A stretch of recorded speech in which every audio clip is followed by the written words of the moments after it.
Heto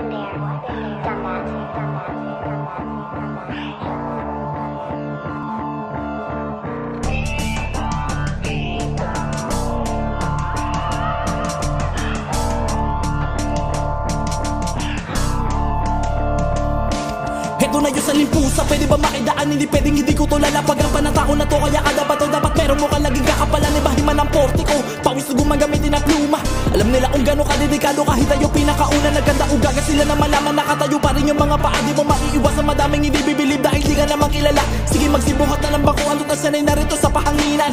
Balagbagin ko sino mang humarang, bahala na kung sino mapapainan. Dapat pa ba nila maliitin o dapat na nga ba nating alain? Dahil yung tinalikuran nila mag-isa ko na laman nakaharapin. Ipinakita ko lang na ngayon iba na, kaya di ko nababanggitin kung gaano kalayo ang dapat ilapit. Kung gusto mo tayo na pagdigitin, nais ko lang na malinaw sino tunay na halimaw. Matalim ba o baka naman masyado lang tinutukan ng ilaw? Di na po pwede pa bara-bara ko kapalit na pagsilaw mala. Pwede tago ko na nakaputara na higaw. Huwag mo naman na masamain kung ano man ang mga nais kong gawin. Di ka na rin ako na nangangarap, yun nasa bilog ko lang dadalhin. Di naniwala sa kakayahan yung ilang, pero bakit hindi nawala na pag-asa minsan pinagkatawa ng talagang tinanggalan yung kahiyaan.